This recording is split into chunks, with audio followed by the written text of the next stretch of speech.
Okay, let's go. He wants to jump 1,000 cars. Sir, you have 1,000 cars. I don't think I'd attempt to try this stunt. Or we owe this horsepower to Uncle Sam. Too many cars. Car. Roses would be. Like I put my beer belly on it. If you can't immediately tell somebody how many cars you have. You'll really give those uppity yuppies something to think about.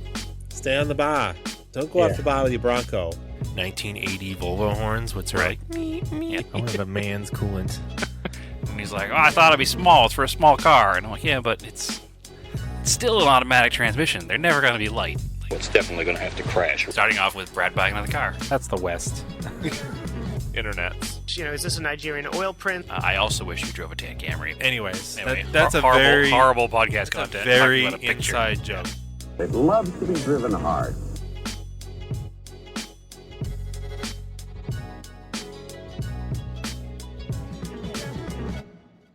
Engine. I'll bring that up. All right, here we go. Yeah, good. All right, welcome to Auto Off Topic. It's been a while. What's up, Brad? This is the first episode we're doing remotely since I don't know, when did we stop doing this? Before you went to Japan. So Oh when yeah, was that? yeah. May? It's been a while, and funny thing is too, April. I need a haircut too. I was trying to think. I was like, we oh can no, all, we can all tell that through the podcast. We can hear your hair filtering the sound. yeah, obviously. it's probably brushing against the Yeah. microphone because it's so long. I was thinking, I'm like, oh yeah, I kind of need a haircut. Wait, when was the last time I had a haircut? Oh, that was March. Whoa, okay. Because I usually have it March? cut pretty short. Yeah, I have it cut pretty short. All right, It's not- Grizzly Adams over there. Jeez. Yeah, it's pretty long. I gotta go. I've just been busy. I with I different can't go stuff. a month without a haircut, and I would look like a homeless man. So my hair grows so stupid fast. So that's because we'll talk about being busy because that's why I haven't gotten. That's why my dad and I haven't gotten to the Volvo yet. We're almost there. We're about. I mean, you've gotten a lot done on the Volvo. Yeah, I was waiting for some And- parts, and I think I talked Yeah, about it. and last I heard, there was a Volkswagen in the way on the lift anyway, because you're working on the Volkswagen. I have to work on So- that after I do the Volvo. So, Oh, okay. but not like after like after I get. I mean, I'll go right into it. The Volvo. So I think I was waiting last time. I had the Webers. I was waiting for the intake manifolds, the adapters. Yes, the fresh from the Swedish chocolate factory. Yeah, those came from Sweden. After they didn't, they're like, I was like, please, can I have a tracking number? Like 2-3 weeks in a row. All of a sudden, they're like, here's your tracking number, and then the next day they showed up. I was like, okay, Here's your tracking number. Oh, good. I'll track it. It's at your door. Oh, okay. I Thanks, was like, guys. all right. Could have met me a week ago. I was just trying to plan stuff, but anyway, they're super nice. And I had to order some more parts to mount the Webers, and those came in. And I've got some adapter stuff to. It's gonna tie the two throttle shafts together in the middle, so I can run one linkage down to it. I got some heat shields for them because they hang out over the manifold or the header. It's these kind of cool stainless heat shields that like bolt to the bottom of them. Do they also double as a drip tray? Yeah, I guess. Because I know one of the things you got to worry about on a non-cross flow car like that is you can't have fuel dripping out of your carburetors and onto your exhaust manifolds.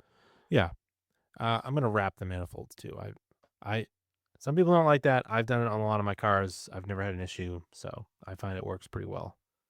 Also, it's not like your car sees weather once it's like that. You drive it, occasionally Yeah. it might see rain, but it doesn't get driven in too much weather. So be fine. And when they're hot, they dry right out because I've pressure washed cars with it, and it soaks up the water, and then you start it up, and it steams off. So they don't really hold moisture. I don't know. That feels like an urban legend, urban car legend. I don't know. It's probably a combination of urban car legend, but also like people wrapping inferior quality parts. Yeah, Like a part that was going to break no matter what. I'm not gonna spend $1,200 to ceramic coat a header. That just doesn't feel valuable.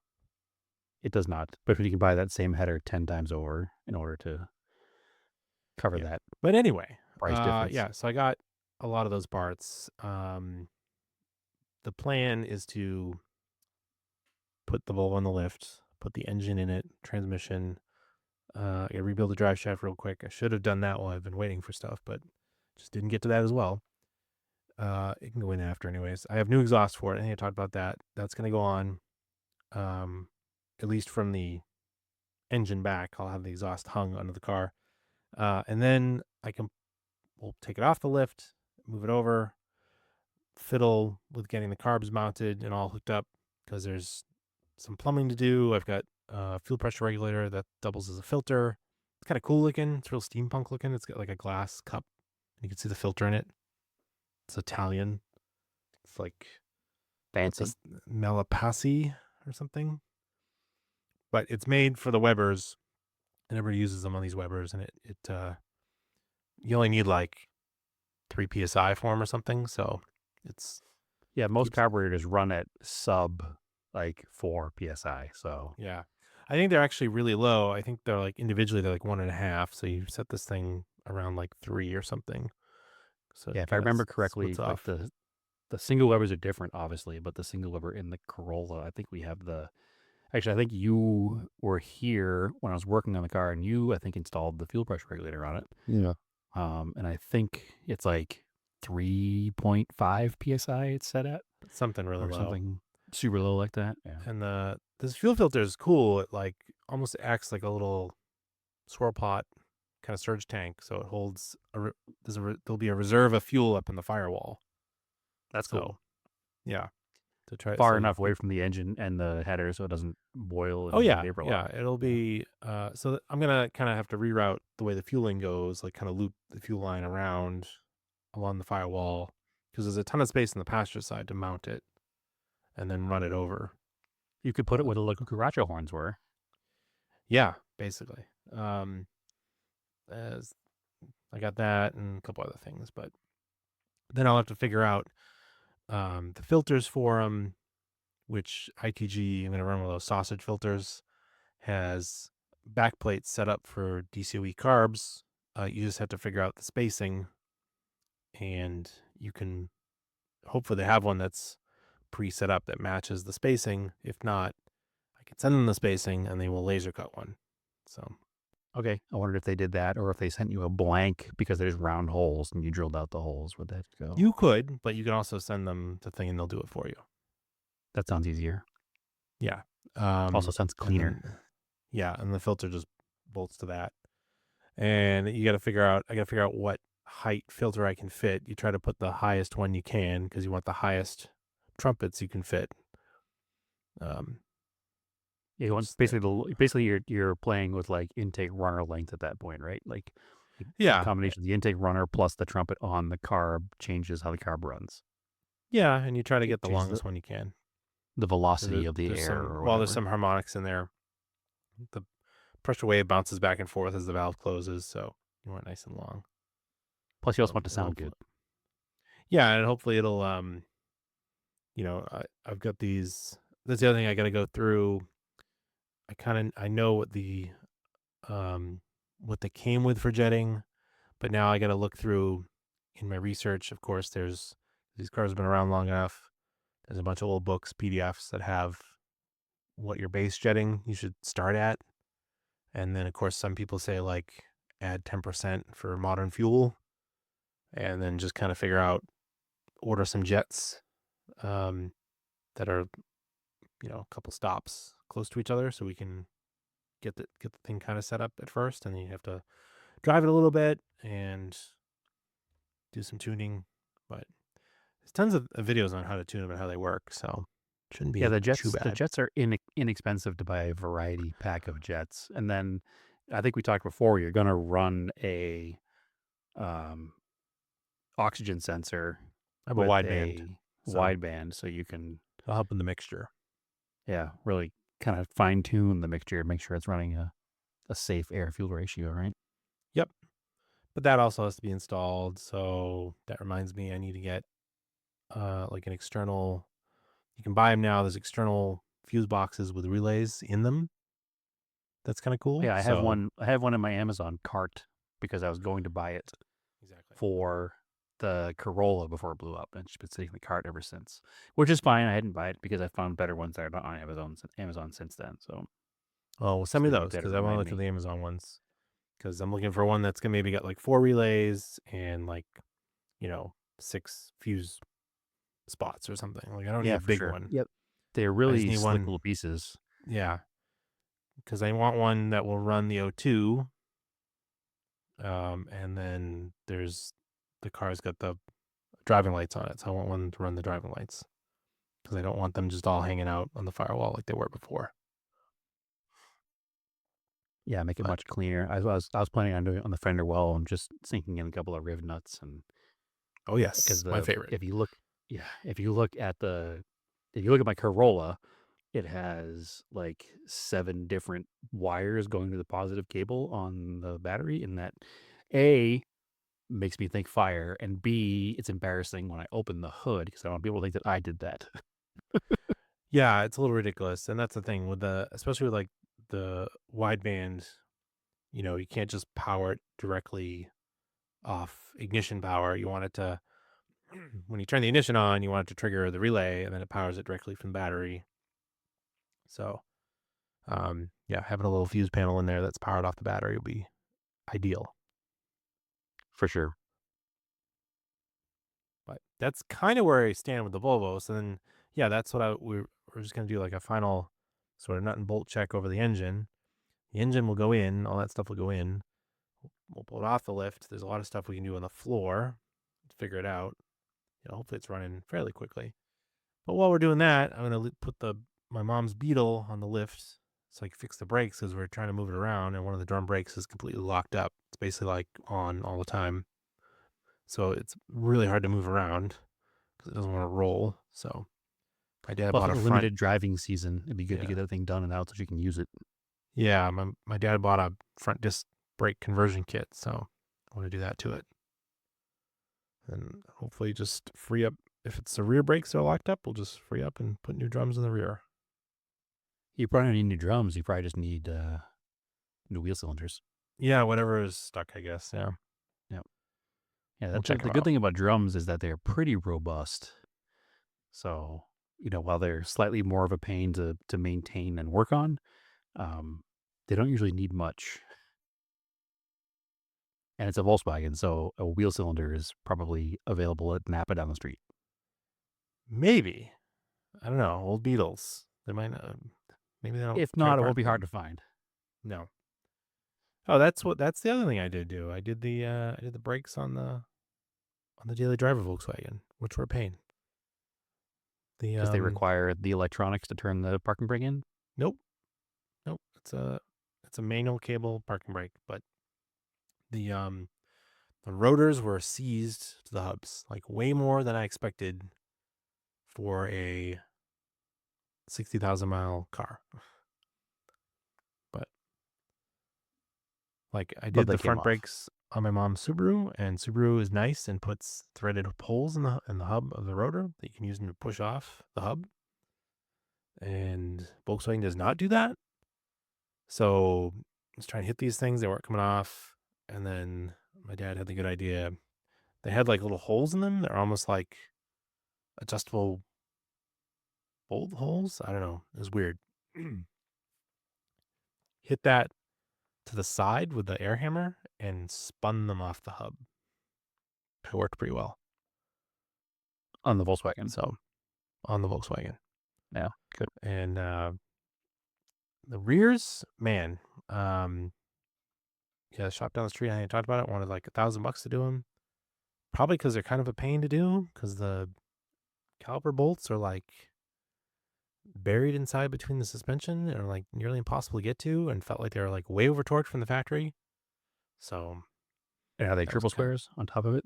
yes, which I had, but trying to Just- like break them free. I never feel like you have good positive torque on a triple square. I had to do some sins. I had to do a impact to a non-impact triple square because I just could not get the leverage on it. And it's like, Yeah. there were like 100 foot-pounds or something on these bolts, which felt excessive for a rear brake caliper. Yeah. So Volkswagen front axles also are triple squares. And New England ones are always fun. So I'd done a couple times on those, and I never feel like when you're working with the tool with the triple square bit in there, I always feel like it's like you are much closer to smashing your knuckles on something than normal. I feel like it's kind of just give up instead of unscrewing properly, but the But cars are anyway, pretty superior in a lot of ways, just not triple squares. I don't understand triple squares. yeah, I don't know. It took me like an hour a corner, which was kind of annoying for doing brakes. I really underestimated the amount of time it would take me. That was actually one of the, Yeah, that was like the last weekend you were here, I was doing it. But they are all done now. I got a pad rotor kit from FCP Euro. So the next time, because I plan on keeping this car forever, the next time they'll be free. They were some nice Zimmerman rotors that were all like E-coated or whatever they call it, so they don't rust. They look like factory rotors. And then I didn't recognize the brand name of the pads, but the strangest thing, they smelt like rotten fish. It's weird. yeah, you handed them to me and were like, smell these. They smell terrible. And I was like, no. I could But I smell did them anyway. on the car for like a day. That's weird. Yeah, I don't know what they're made out of. Fish scales. I don't know. Fish scales, yeah. Who knows?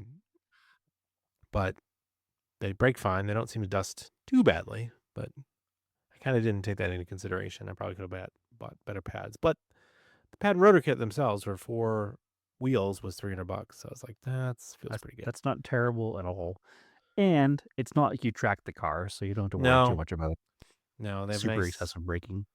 They have nice initial bite for around town. So, but then that car I did end up bringing it back over to Audubon because I needed new tires put on it. So I got some Michelin Pilot Sport all seasons in the regular sport wagon size of 17, which is like they're 225 45 17s versus the factory 205 55 17. Which is slightly wider, but slightly shorter overall. But it's less than an inch overall, so it's less than, say, less than a quarter of an inch top and bottom. Because it's 1 inch overall, like the whole tire, like the full diameter. So you're talking, if you put it into quadrants, it would be less than a quarter of an inch per quadrant of the tire, which is almost nothing. You don't even notice it. The ride's maybe a tiny bit worse because it has a shorter sidewall. Could also be But a different tire, like, yeah, and different brand tires have slightly, slight variations in their overall size too. That slight difference might not even be a slight difference. It might be the same as tires that were on there. Like it's weird how tires are an inexact science. Like they're like 225/50 and 225/50 are going to be the same. Well, turns out they're not.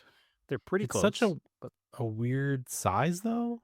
Like I'm not even sure if Tire Rack even carried the Falcons for it, but like that, looking up that size, like I think maybe like Conti's was like the only thing on Tire Rack, and they were like $1,200, and I was like, that's really annoying.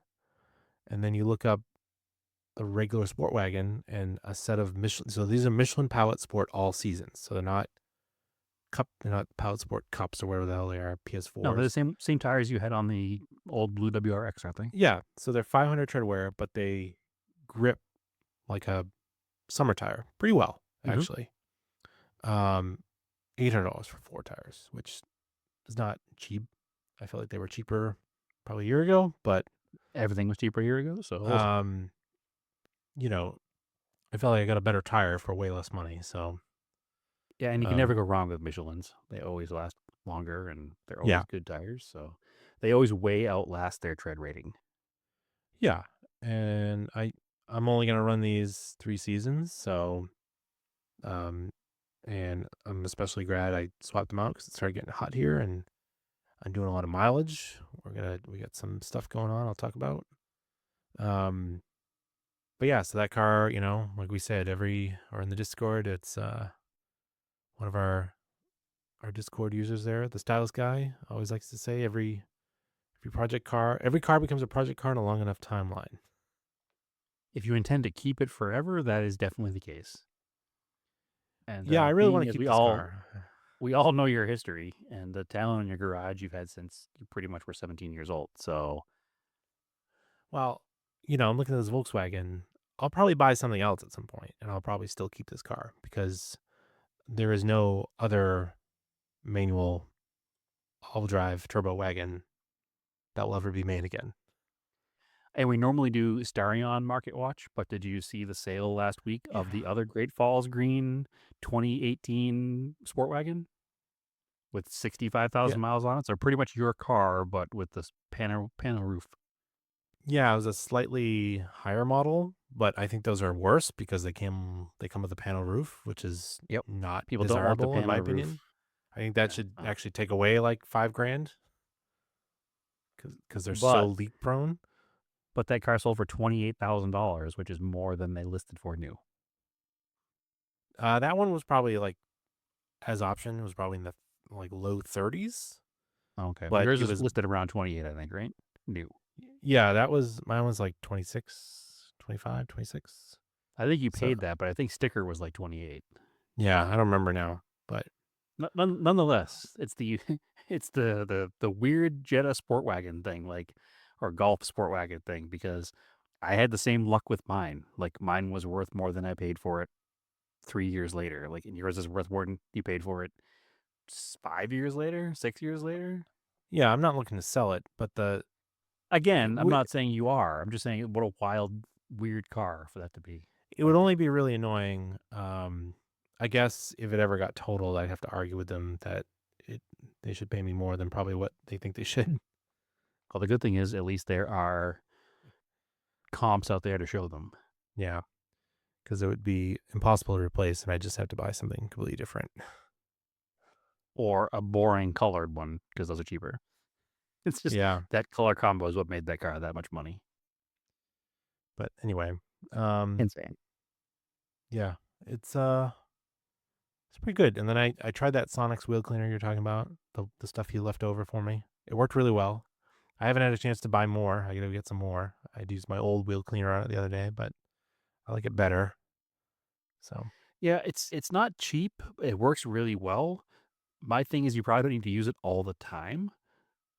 If your wheel's not really dirty, you don't need it. But if wheels get really dirty, like your G20 wheels had like track day dirt on them. Yeah.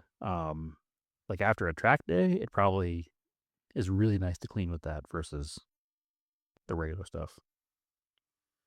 Plus, those wheels are rough cast on the G20, so you can't really wax them or ceramic coat them. Yeah, they're that same Watanabe rough cast like the ones on the Sapporo are. Yeah. But which I have to clean a little bit more each time. Yeah, I used it on the OZs, and they're like, the Superleggers are like kind of a matte silver, matte gunmetal. Came out pretty well. Like, really, I didn't have to scrub them because. Were they dirty enough that you saw them change color with the? Oh yeah, they turned pink. Yep. Okay. Yep. That's how you know it's working. Yeah. So, yeah, that car's that car's doing pretty well. It's probably the last time I'll take it over to Autobahn though for work. Now I hit 60K, I'll start doing my own oil changes. I just needed them to do the tires and the alignment that I can't do. Yeah, it's outside of warranty now anyway, so you don't need that record of it being done. It certainly is, but anyway, yeah, I kind of went through all my project car stuff. I think you had some other things, right? I had a couple of quick things. In between the time that we last recorded in late April and today, we had another incident with the Maverick. So that truck's cursed, basically. And then that incident turned into 2 incidents because that truck's cursed. So first thing happened. Naomi was driving home from work, and some jagoff in a big lifted F-350 decided he needed to make the exit last second and like flew across 3 lanes of traffic and over some pretty rough terrain between the exit and the highway. And he had a bunch of unsecured concrete in his truck. So when he hit the, like they call it the gore lane, the triangle shaped or core shaped lane in between the highway and the on-ramp, the back of the truck bounced up and threw chunks of concrete out and made a direct line to her hood, fender, headlight, and bumper. So we had a pretty hefty damage on the fender, the hood, and a little less damage than the headlight and bumper, but had to get it all fixed. So unfortunately, there was another insurance claim. And of course, in traffic on the highway, you don't get plates for the truck, and the truck doesn't stop, and there's nobody to go against except your own insurance. So that was cool. Just a casual $4,000 claim. Good times. So, and then when we were inspecting the vehicle, we noticed a dent in the tailgate that lined up perfectly with her bike rack. And then in looking at it, we looked a little further and noticed that there was a dent in the bumper. And now that I'm telling this story, I feel like I did tell this story before, but I'm not sure. So she fixed the bumper. That's the part I remember talking about, in the driveway with heat and some clamps and some wood. So that was taken care of here, but the dent in the tailgate remained. So we dropped the truck off for bodywork. And while it was there, they had their PDR guy take care of the tailgate. So that dent is gone, and the front of the truck now is repaired. But the curse of the blue truck continues, because while the truck was sitting there in the parking lot of the body shop, the building next door to the body shop decided that they were going to retar their roof. And whatever kind of material they were spraying I didn't know this covered all of the cars in the parking lot, including our truck, with a fine mist of roof tar. So we have the truck back. The new panels don't have roof tar on them, but the rest of the truck does. So we're currently going through whatever it's going to take to fix that. So I'm sure if you remember, ceramic coat. we had ceramic coat on the truck. And while ceramic coat is great, you can't like color sand and buff or use anything super aggressive because you'll take the ceramic coat off if you go too aggressive. So the shop that fixed the car understands, because they're a shop that does insurance work, but also like very high-end restorations. Like the car being painted in the booth after hers was a silver Lamborghini LM002, and the shop builds. You can't get away like- from those things. No, I can't apparently. And this shop, it's living here in the valley, man. There's so many weird cars. And the shop is one of those shops that builds like $500,000 1972 Chevy Blazers. So they have a pretty low tolerance for garbage. And they do really good work. I don't know if you've ever heard of Hogan Built. That's the hot rod builders that builds those Blazers and stuff. It's his body shop that was doing the work. But so they understand the ceramic coat. They understand the whole process. So they got us in touch with their detailer, who came and fixed a bunch of cars that were there on the lot that had this tar all over them. And he's going to come to the house next week and kind of go over the process of what needs to be done. And he's aware of the ceramic coat and how it works, and see if he can do something without damaging the ceramic coat. Otherwise, we'll have to have the ceramic coat all reapplied, not just on the repainted fender hood and bumper cover. So good times. But Like in my day, we just threw some Carnauba on it. It was good to go.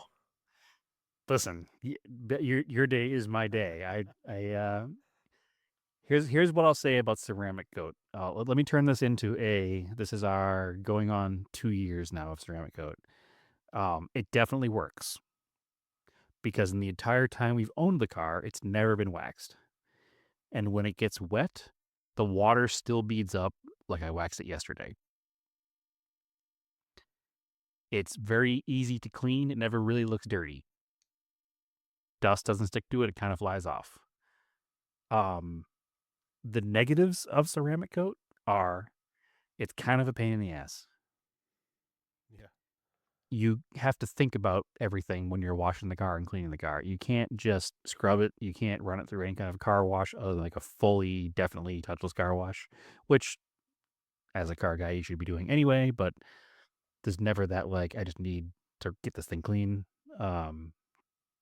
It's always a process. It requires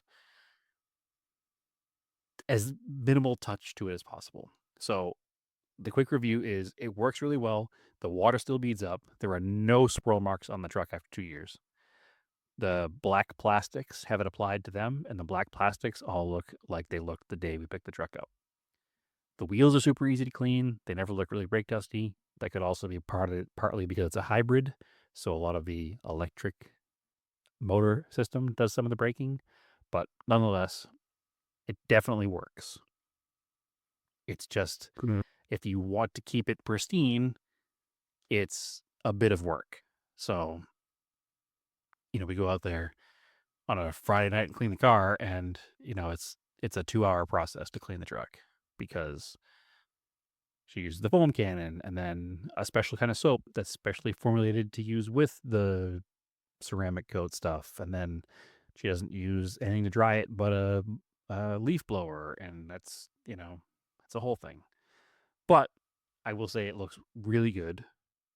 I just don't know that if it were my vehicle, I would have the patience to treat it as such. So I don't know how it would last under normal circumstances, not under the tender loving care of following the directions to the T every time.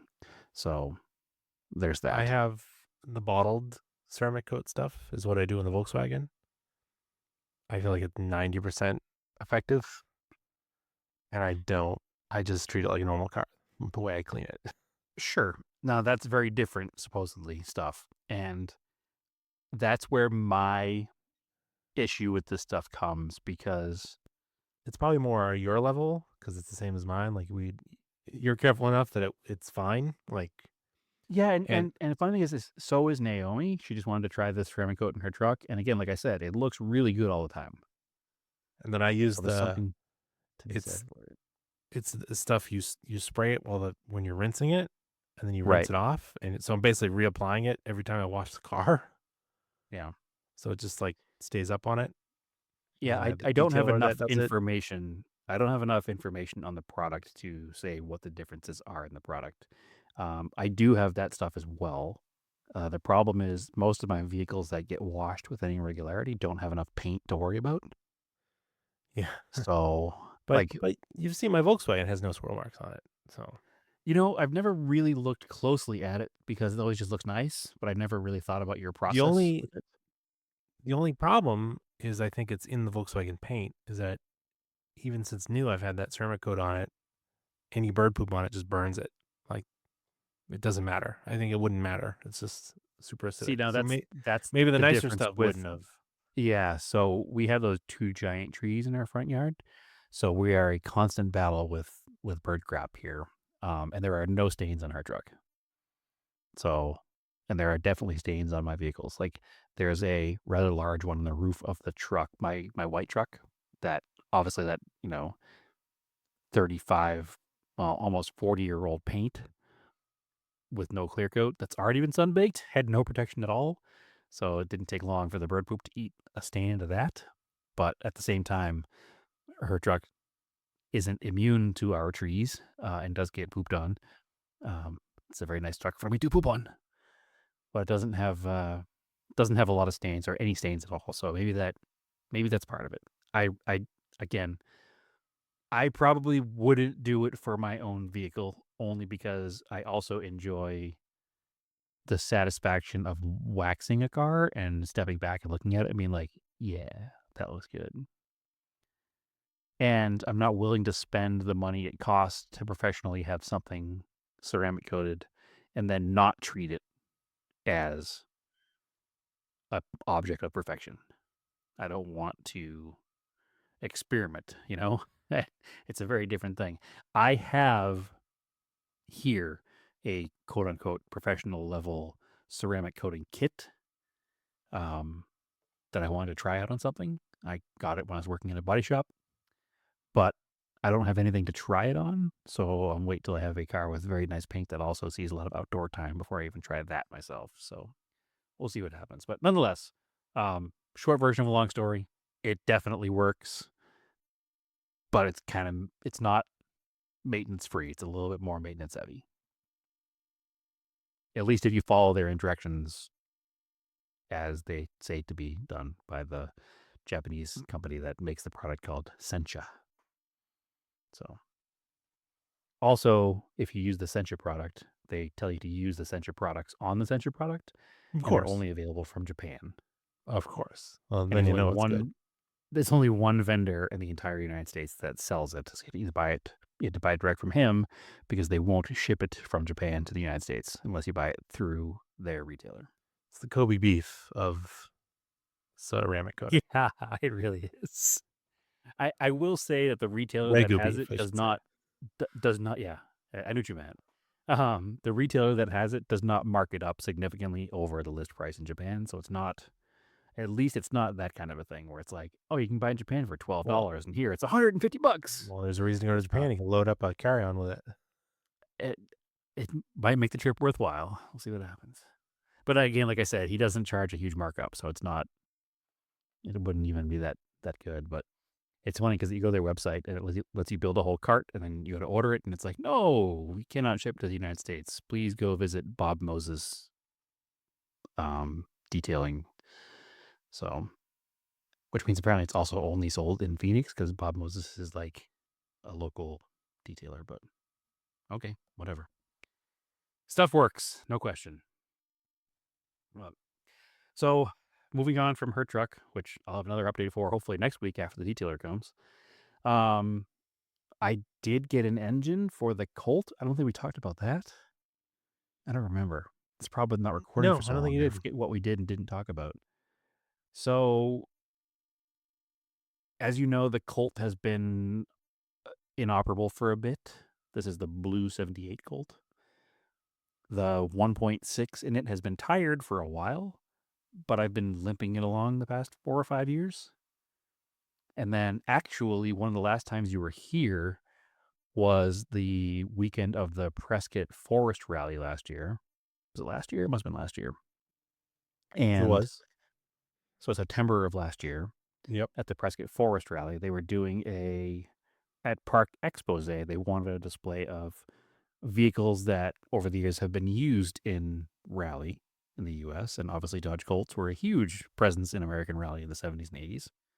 So I was like, oh, sweet, I'll bring the Colt. And you were already there because I think you were up in Prescott for family stuff. And you met up with Josh and Michael and David and all them. And I was coming up from Phoenix, and one of the issues the car has had for a while is that it will occasionally overheat. Well, it definitely overheated about halfway there. And I'm sure you remember the story. I turned around, came back home, got another car, went all the way back up again. So didn't make it in the Colt. So that was cool. But that was also the last time the Colt ever really ran, because it used to be it overheated once in a while. And now it overheats every time you start it and leave it even idling for 10 minutes or driving on at 35 miles an hour or 65 miles an hour. It doesn't matter. The car instantly overheats. So whatever happened that day was the final straw for limping that engine along. And I've been going back and forth in my head of what I want to do to the car to fix the engine, whether I wanted to rebuild the 1.6 that's in it, because again, I'm sure it needs everything. Or did I want to put a 2.6 in it from like the truck or a Starion 2.6, or and go crazy with a turbo? Didn't really want to do that. Or did I want to do a 2.4 from like a Mighty Max? Or so what wound up happening fortuitously is that a friend of the show, Josh, from Adventure Driven Design, purchased a I want to say 89, I could be wrong on the year, Mighty Max pickup that had a bad motor.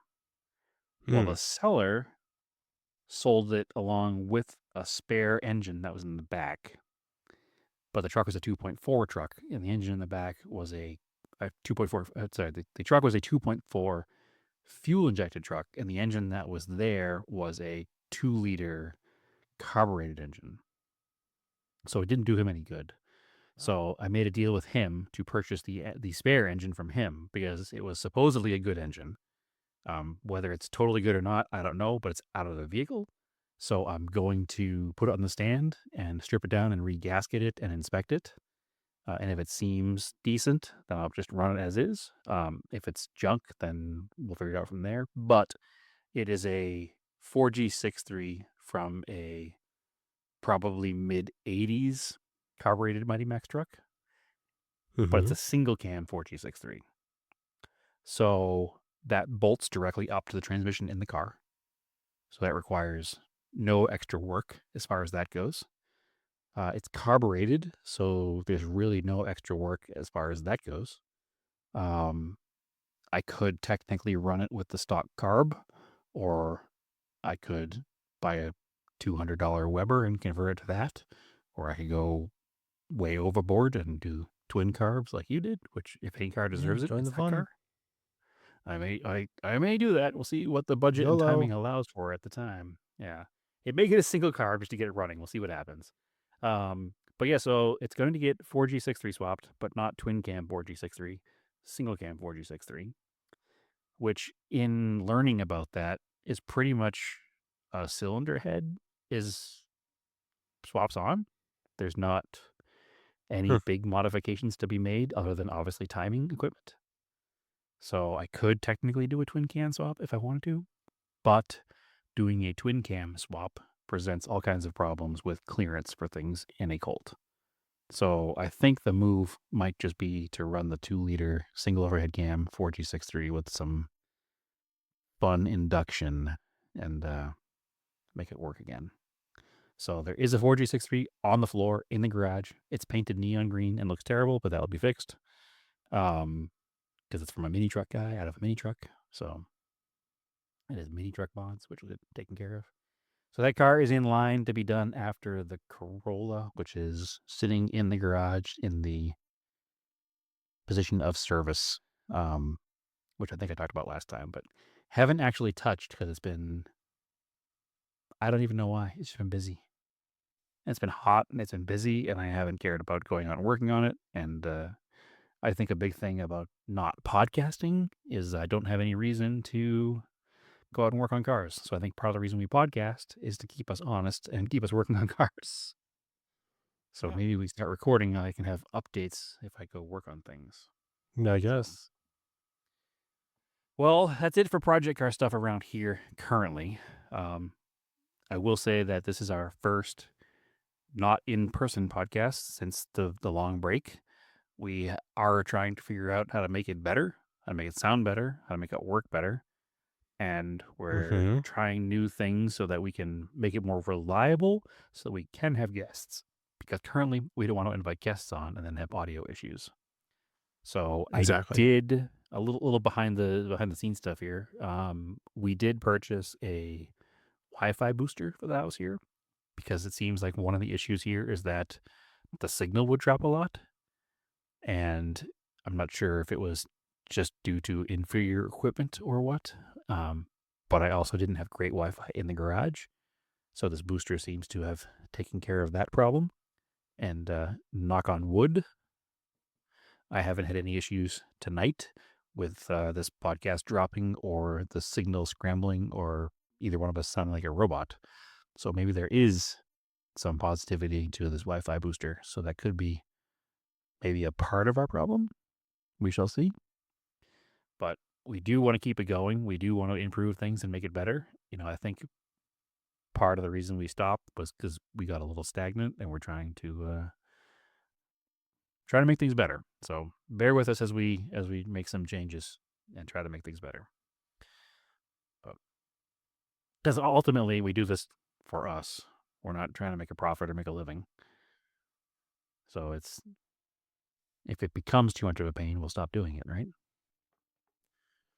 Yeah, I don't know. I just I don't know. I get people like to be influencers and try to make money from it, but I don't know. Just gives me cringe vibes sometimes. The internet has ruined hobbies. Yeah, not everything has to be a hustle. You're supposed to do your hobby for your fun, not for your making money.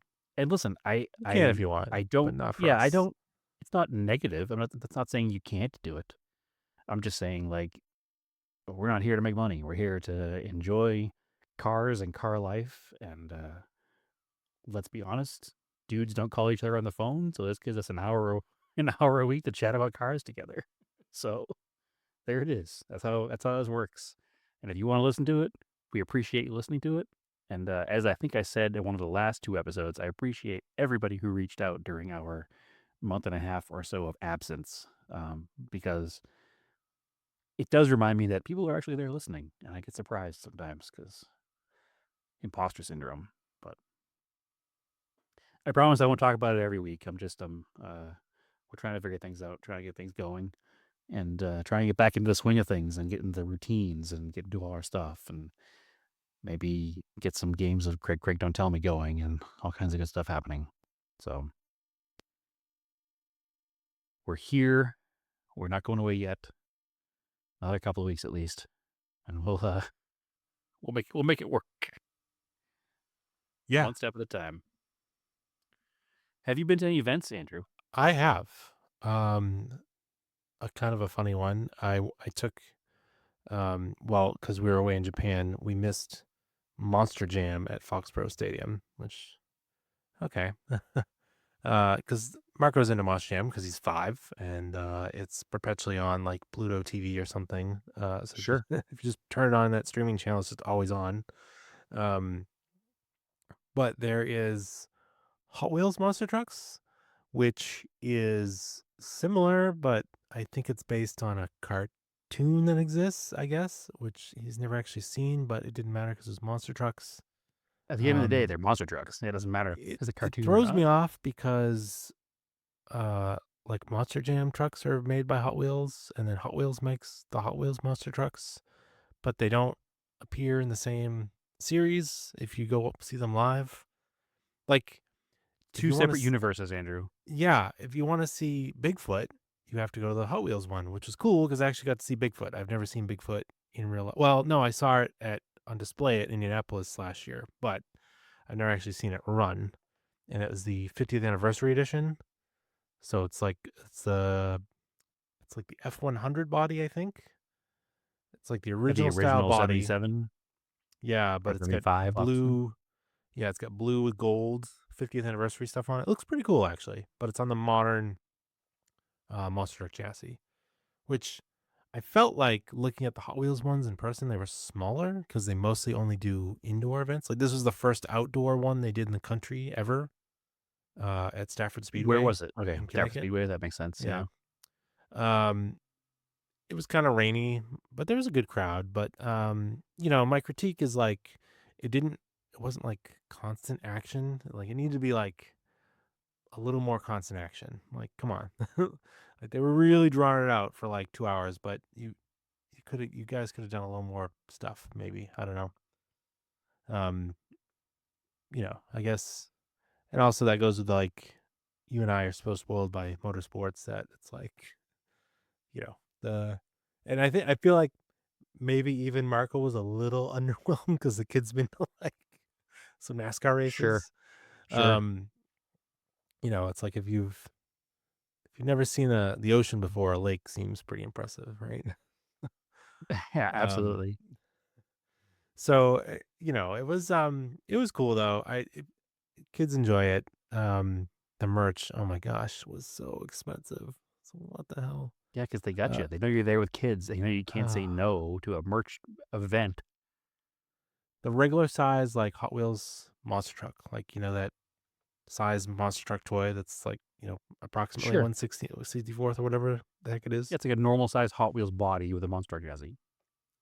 $25. It's like What do they normally cost? I think they're less than $10. Oh, yeah, it's a big markup. Some of them are But like, at the end of the day, if you go to a sporting event, like we went to a Diamondbacks game last year, it was $18 for a beer. So whoa, no way. That's yeah, ridiculous. yeah, absolutely. Yeah, but even like, I don't know, of course, there was like, these ones are exclusive to the event. They're not sold in regular stores. And you're like, My 5-year-old does not care. yeah.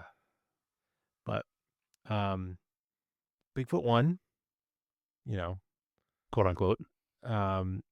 he did do the best stunts. Like he went bigger than everybody else. So they did make a big deal. It's like, here comes the birthday boy. As you do it for But- 50 years, you better be good at it. Yeah, it's the best looking truck there because it's just classic. I mean, you can't go wrong with it. But yeah, that was neat. And then So I've seen monster trucks before, yeah, and I saw them at the Dunkin' Donuts Arena in Rhode Island. Yeah. Which is a hockey rink. yeah. I don't. And the last so time it I saw was him before this was really Foxborough, small. and football field's not big either. So like, they at Bigger least than a had hockey some. rink. They got higher jumps because they had no ceiling to worry about. But like, they could have done like way more stuff. They had the whole track. It's like Stafford's pretty like sure a quarter the mile, ceiling. half mile. I'm pretty sure the Not half mile. ceiling is not the issue with heights in a stadium, because the roof in the Dunkin' Donuts Arena is like, I don't know, 50 feet up. I don't think that was the issue with the height. I think the issue was there's not enough runway to get speed because it's a hockey rink. Yeah, I don't know, but it's interesting. It's certainly fun. I just wish Sure. like there was more places that did them outside, and they like Well, really went think for back it. to I don't like know. think back to like the VHS tapes in the 80s of Those were them awesome, at but they don't they're look like that anymore. they're so long. The tracks are so long. They get so much speed, and they drag race them side by side. And like it was a full quarter-mile drag race. Yeah, they don't but do that plus anymore. I don't turns. think.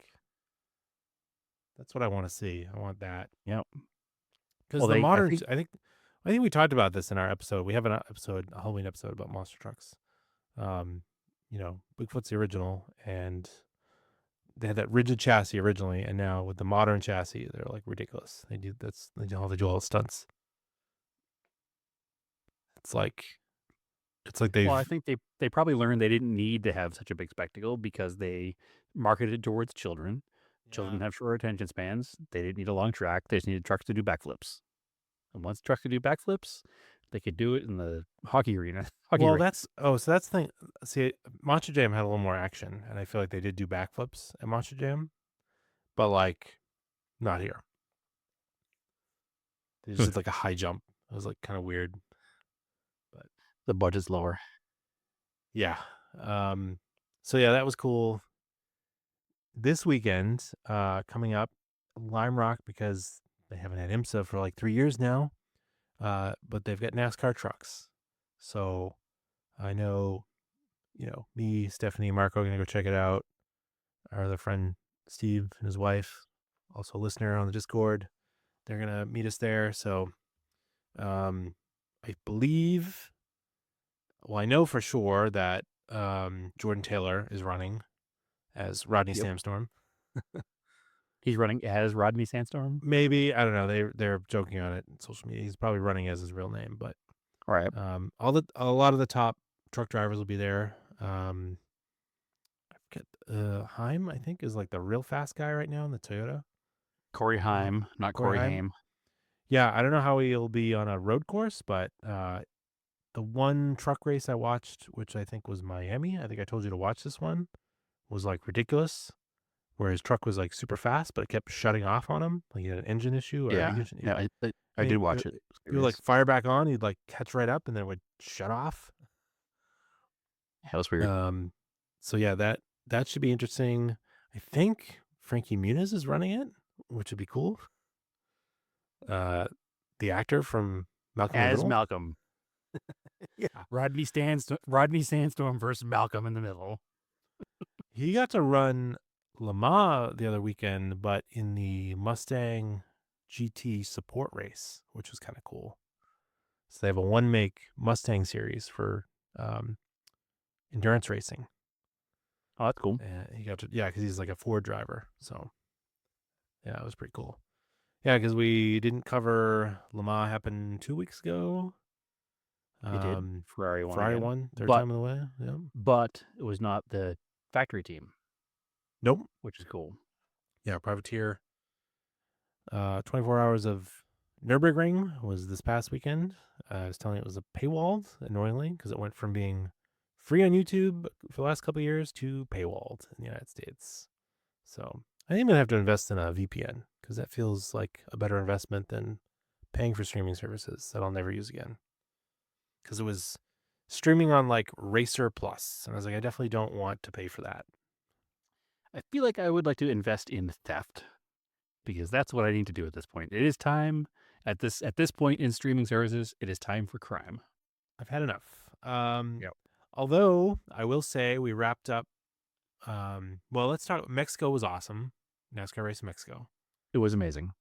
The Xfinity race was won by Suarez, which was awesome. He came from last to first Yeah, because he it wrecked was the car. almost- It was almost it almost looked as scripted as Bigfoot winning the monster truck thing, but it wasn't. Yeah, Yeah, it was so good. And the reason it was so good for anybody who's those not a cars- NASCAR fan is because he's from there.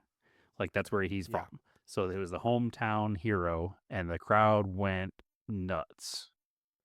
I mean, you should go watch the recap on YouTube because the Xfinity cars race really well on a road course. Like they're really entertaining. Well, they're essentially Gen 7 Cup cars. Gen 6 Cup cars. Whatever the previous gen is, yeah. And then Sunday's race, the Cup race, nobody's ever raced on this track. So, of course, SVG was the favorite because he's the road course ringer for tracks that nobody's been on.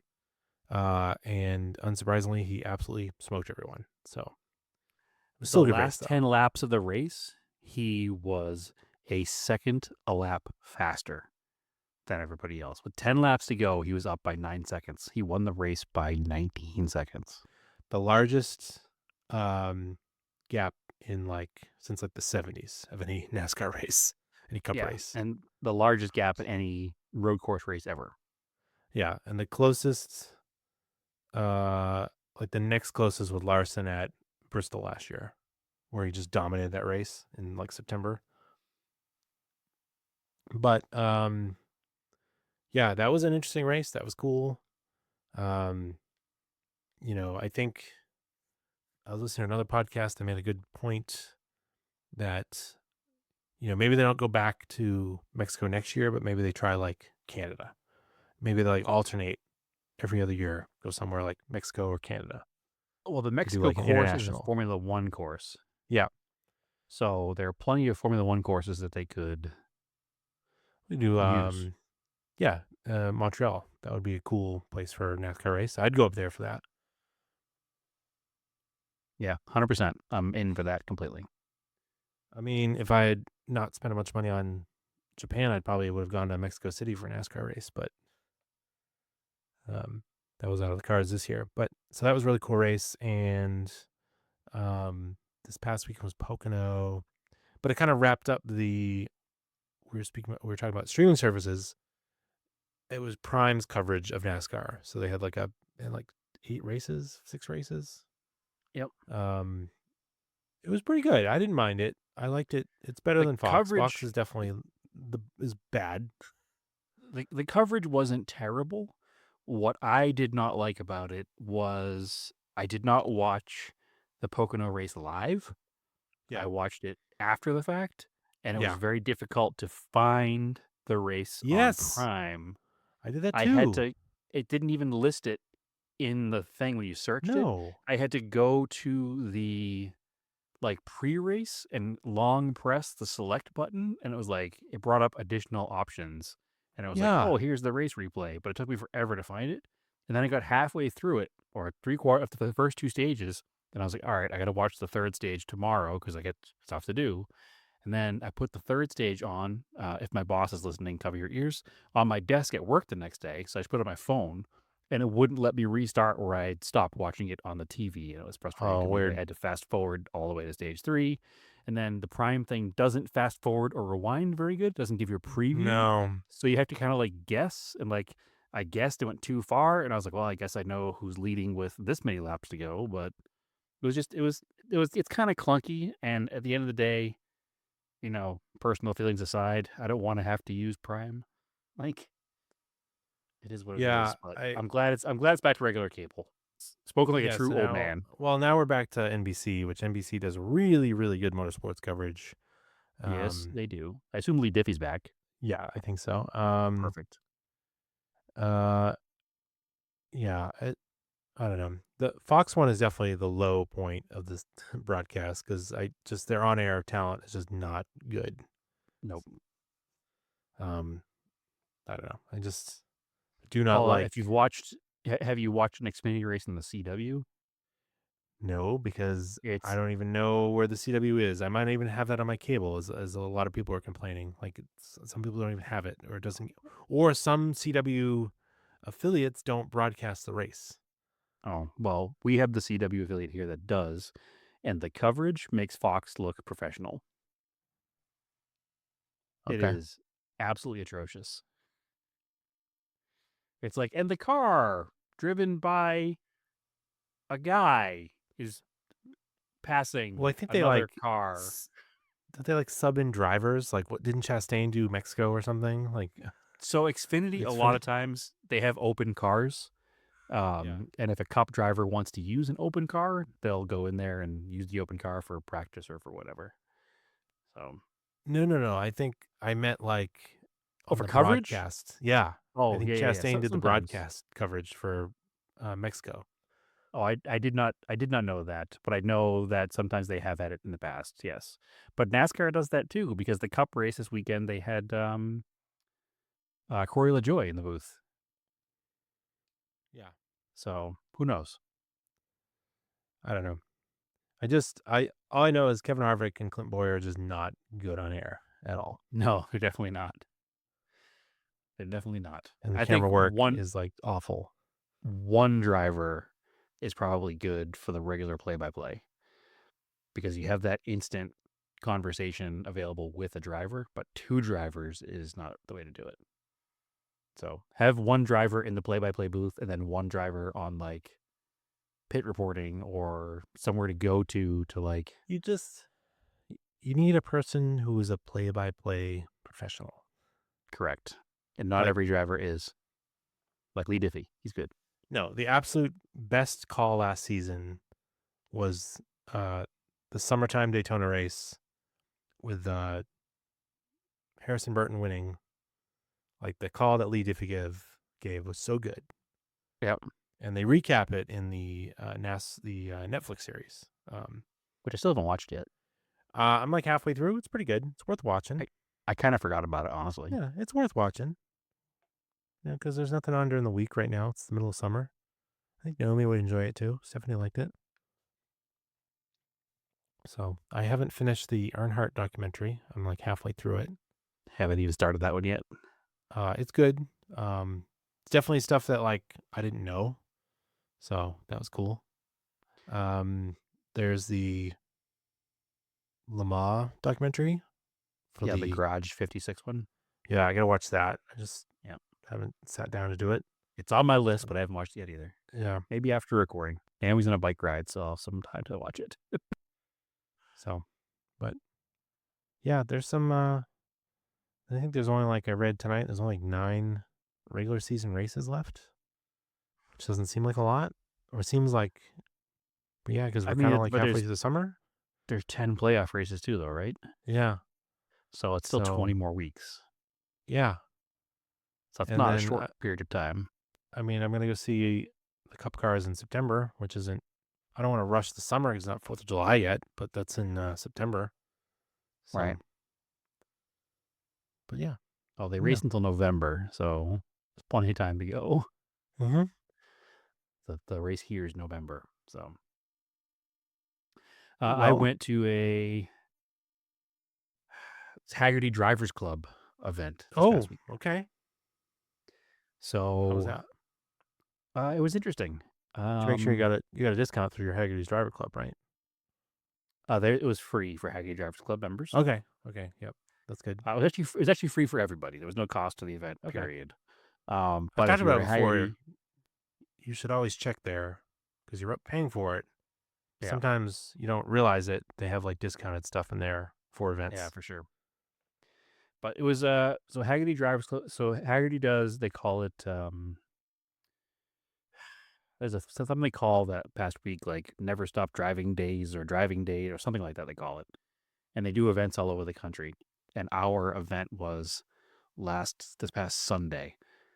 If you were a Haggerty Drivers Club member, you got, premium parking, which was indoors in this warehouse building. So I have been not extremely vocal, but sort of vocally against the venue that it was at, because I'm not a fan of pay to play like car storage / car clubs. And I haven't been going to any of the events at them. But I figured since it was a Haggerty sponsored event instead of the warehouse sponsored event, the clientele would be a little different and maybe a little bit more our speed. And it was. So it wasn't just a sea of new Porsches and Ferraris. It was a good mix of stuff. But I got there pretty early because actually a good friend of mine is now the Haggerty Drivers Club event rep in the area here. And got there nice and early so I could get a spot to park, because if there's anything I've learned about car shows in Phoenix or any car event in Phoenix, if it says it starts at 8, get there at 6:30, or else you won't get a parking spot because people are here incredibly early for events. So I got there at 6:40, I think. I was probably the 5th person there, so that worked out well. Got a nice spot indoors, which was nice because also it's summertime in Phoenix, which means it gets hot pretty quickly. So it was nice to be indoors for a car event. The venue is what it is. It's an old, actually, sun-kissed warehouse that's been dormant for a while down in Mesa, Arizona. And it's got that very cool, probably 60s or 70s built, brick and wood. And, it's just a cool looking warehouse. Kind of bothers me that it's used as a exclusive club / storage facility, because it would be cool for an event space. But anyway, the variety of cars that came was pretty cool. It was everything from, my favorite vehicle there was an 86 Dodge Ram Charger that was just perfect period accessories and perfect patina, and just looked like a super fun vehicle to take out four-wheeling. Had a light bar across the top that had a set of C-bays and then a set of square driving lights in between that had these cloth, or vinyl I should say, Chrysler Pentastar logoed covers on in blue. Super rad. There's everything from a 59 Thunderbird. I brought the Mercor down. Our friend Paul, whose Conquest was sold to another friend of mine, that car came out. There's a bunch of cool stuff, and it was a neat event, especially considering it's summertime in Phoenix, and a lot of these shows don't draw many cars because it gets hot, and people like to go outside when it's hot. But the morning, it was good. It got a little toasty as the day went on, and I spent the day out and about, so the AC on the Mercor certainly needs a charge, so I'll probably do that this weekend. But I really wanted to get the Mercor out and shown in front of people as for sale. So I figured that a Haggerty Drivers Club event might get it in front of some more eyeballs. I had my phone number listed on the car, and hopefully somebody was looking at it. There was a lot of positive interaction around it. The car's running great. Almost don't want to sell it, but I have to, so I'm going to keep pushing through. But yeah, the car ran great, drove good the whole way there and back. The only hiccup was after I parked it, there was a hissing noise. I noticed there's a little crack in the cap on the overflow tank. So I need to replace the cap on the overflow tank. So not a big deal at all.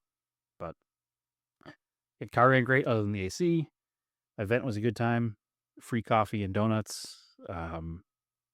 Talked to some people there about potentially having Haggerty come on board as a sponsor or at least promoter of the Arizona Rising Sun Rally this year. So that was positive. Yeah, just all around good day. And if a Haggerty Drivers Club event is in your area, I would recommend it. They had a bunch of free Haggerty swag, hats and buttons and keychains and stickers and all kinds of stuff. And they do this once a year. They do the big week of Haggerty Drivers Club events all over the country. So check your Haggerty emails if you're a member. I wouldn't have known about it because Haggerty spams so many emails that they all go into my spam box now because they send literally like 10 a week. But thankfully, I was told about it by somebody who's helping plan it and gave them the feedback that, hey, man, less emails or we'll never know if anything's happening. So, but it was a good time. And I support what Haggerty's doing. They're an insurance company, so they should just be a terrible company, but it is what it is. They actually do support the enthusiast community, which is refreshing, to say the least. So it was a good time. But that's the only event I've been to in some time. So it's time to step it up a little bit. That being said, I did just book a flight. I am going to Monterey for the first time for Car Week. Oh, okay. Not sure what to expect, but I don't have to do too much as far as planning goes because I'm just piggybacking on a trip I was invited along on. We are Nice. camping for the entire week at the base of the Corkscrew at Laguna Seca. Oh boy, So that I sounds have a pretty funny rad. story about that actually. Camping at Laguna Seca? No, well, the bottom of the Corkscrew. Okay. I was up at the place in New Hampshire. I was getting some paint for the house, and there's a you probably saw it. There's a hardware store at the end of the main road, or Abashan. Yep. Shout out to my paint guy Ben there. I was in there like a couple months ago getting paint, and he's like, "Oh, hey, is that your Montero out there?" I was like, "Yeah." He's like, "Oh, I love that thing. It's so cool." He's like, "That little 4Runner out there." I was like, "Oh, that's pretty cool." And then this past weekend, I was over there getting some paint, and he saw my Team O'Neill shirt with the Glot VR4 on it. And then, so I started talking about some cars, and he's like, "Oh, I used to flag at Laguna Seca at the bottom of the Corkscrew in like the 80s, the IMSA cars." I was like, "What? Oh, random. That's awesome." Yeah, it's so That's random. super cool. I was Yeah, like, that's that's super cool, man. I told him I was going to Lime Rock this weekend, and I was like, "Yeah, it's too bad they don't do IMSA there anymore." But man, that I've always wanted to get out to Laguna Seca, and it's such a random thing that you were a flagger. But Yeah, once- that's now that completely I random. now that I see him, I'm like, yeah, I could see that. Yeah. There's a type. Yep, for sure. Oh, that's completely random. But yeah, so we're camping at basically, it's just at the base of the Corkscrew. So there's like a big parking area. They turned into a camping area out there. So my friends that went last year said that basically an alarm clock is every morning you get woken up by vintage race cars running around the track. So I'm way into that. So I'm flying out the Wednesday of Car Week. And I'll be there through Sunday. So it should be a good time. So they are driving out and they're hauling cars with them because they're showing some cars in a few of the events. So that's also convenient for me because I can put my camping gear in their hauler and only have Yeah. to fly out with a backpack with my clothes and stuff. Yeah. So And they have an extra driver. an extra driver for what? I'm not driving them. Oh, Flying. anything? Maybe. You don't know. Oh, you mean to help them move cars around? Yeah. Yes. You never know. You never know. There are plenty of extra drivers. So I actually mean to get a hold of some of our friends from Radwood because they asked, because there is a Radwood display this year there, Yeah. which is like one of those like curated displays. Yep. They have a couple of cars they want to put in the Radwood event. So I have to reach out to our friends and see if there's some space. Cool. Which I was going to do via Instagram, but my Instagram, by the way, people listening that are wondering if I'm dead, it was hacked Weird. and I got control back of it, but I'm on some like unknowingly long ban to be able to look at it or post anything.